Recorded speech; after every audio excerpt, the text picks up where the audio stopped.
نحمده ونصلي على رسوله الكريم اما بعد فاعوذ بالله من الشيطان الرجيم بسم الله الرحمن الرحيم فاسألوا اهل الذكر ان كنتم لا تعلمون وقال النبي صلى الله عليه وسلم عليكم بسنتي وسنة الخلفاء الراشدين آمنت بالله صدق الله العظيم وصدق رسوله النبي الكريم۔ میرے عزیز بھائیو، آج کا ہمارا پہلا مسئلہ یہ ہے، کیا بے وضو آدمی قرآن مقدس کو ہاتھ لگا سکتا ہے کہ نہیں؟ میرے عزیز بھائیو، بے وضو آدمی قرآن مقدس کو ہاتھ نہیں لگا سکتا، یعنی کہ بے وضو آدمی کا قرآن مقدس کو ہاتھ لگانا جائز نہیں۔ اگر بے وضو آدمی قرآن مقدس کو ہاتھ لگائے گا تو گناہ گار ہوگا، لیکن تلاوت کرنے کے لیے وضو کرنا شرط نہیں ہے۔ بے وضو آدمی تلاوت تو قرآن کی کر سکتا ہے، لیکن قرآن کو ہاتھ لگانا اس کے لیے جائز نہیں ہے۔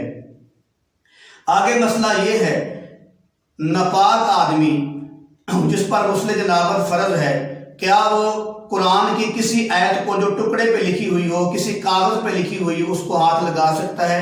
یا تعویذ وغیرہ بنایا ہوا ہے، کیا اس کو پکڑ سکتا ہے؟ تو میرے عزیز بھائیو، جس پر غسل جنابت فرض ہو، ناپاک آدمی جو ہے قرآن مقدس کی ایک آیت کو بھی ہاتھ نہیں لگا سکتا۔ ہاں، وہ آیت مبارکہ جس کو لکھ کر تعویذ بنا دیا گیا ہو اور اس کے اوپر ٹاکی وغیرہ چڑھائی ہوئی ہو، اس کو تو ہاتھ میں پکڑ سکتا ہے، لیکن ناپاک آدمی قرآن مقدس کی ایک آیت کو بھی ہاتھ نہیں لگا سکتا۔ آگے ہمارا تیسرا مسئلہ یہ ہے، اگر کسی آدمی پر غسل واجب ہے، غسل جنابت واجب ہے، یا رات کو کپڑے خراب ہوئے تو اس پر غسل واجب ہو گیا، کیا غسل واجب ہونے کی صورت میں قرآن کی تلاوت کر سکتا ہے؟ نہیں بھائی، جب آدمی پر غسل واجب ہو جاتا ہے تو اس وقت قرآن کی تلاوت نہیں کر سکتا۔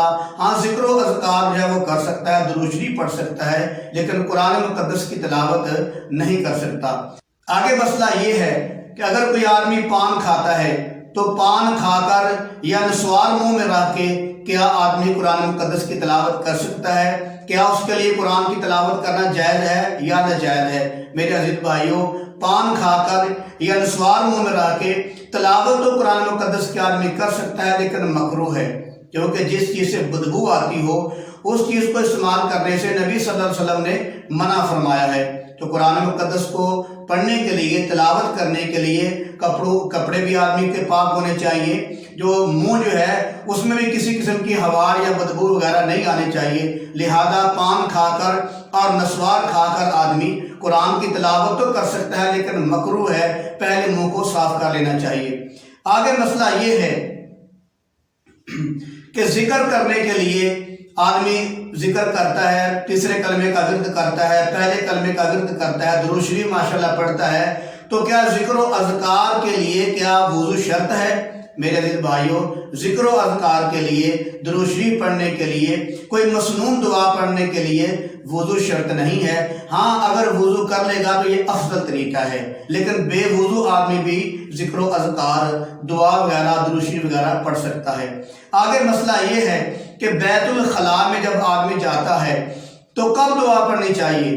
بعض لوگ کہتے ہیں کہ ہم بیت الخلاء میں جا کر دعا پڑھتے ہیں، بیت الخلاء کے اندر جا کر دعا نہیں پڑھنی چاہیے۔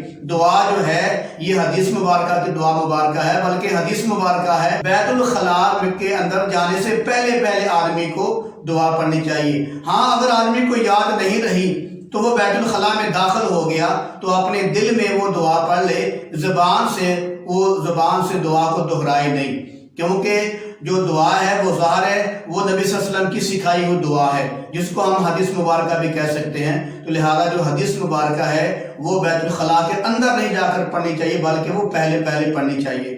آگے مسئلہ یہ ہے کہ بیت الخلاء میں جانے سے پہلے آدمی دعا تو پڑھ لے گا، لیکن وہ آدمی جو جنگل میں ہے، جہاں بیت الخلاء ہے نہیں، وہ دعا کب پڑھے؟ تو میرے عزیز بھائیوں، وہ اپنی سطر کھولنے سے پہلے وہ دعا پڑھے۔ اگر بیت الخلاء ہے تو بیت الخلاء میں جانے سے پہلے دعا پڑھے۔ اگر کوئی بیت الخلاء نہیں، وہ جنگل وغیرہ ہے، وہ میدان ہے، چٹیل میدان ہے صاف، تو وہاں دعا کب پڑھے گا؟ وہاں جو ہے اپنا سطر کھولنے سے پہلے آدمی کو دعا پڑھ لینی چاہیے۔ آگے مسئلہ یہ ہے، ایک آدمی غسل جنابت اس پر واجب ہے تو وہ ناخن کاٹ لیتا ہے۔ میرے عزیز بھائی، ناپاکی کی حالت میں ناخن نہیں کاٹنا چاہیے۔ ناپاکی کی حالت میں ناخن نہیں کاٹنا چاہیے، بلکہ پاک ہو کر غسل کرنے کے بعد پاک صاف ہو کر ناخن کاٹنا چاہیے۔ آگے مسئلہ یہ ہے کہ بعض لوگ کہتے ہیں کہ اگر کوئی آدمی ناپاکی کی حالت میں ناخن کاٹے گا تو جب تک وہ ناخن بڑے نہیں ہوں گے وہ آدمی ہمیشہ گناہ گار رہے گا۔ تو میرے عزیز بھائی، یہ فضول بات ہے، یہ غلط بات ہے کہ اگر کوئی آدمی ناپاکی کی حالت میں ناخن کاٹے گا تو جب تک وہ ناخن بڑے نہیں ہوں گے آدمی گناہ گار رہے گا۔ یہ غلط بات ہے، اس وہ گناہ گار تو نہیں رہے گا، لیکن ناپاکی کی حالت میں ناخن نہیں کاٹنے چاہیے۔ غسل جنابت کرنے کے بعد پاک صاف ہو کر جو ہے ناخن کاٹنے چاہیے۔ وما علینا الا البلاغ۔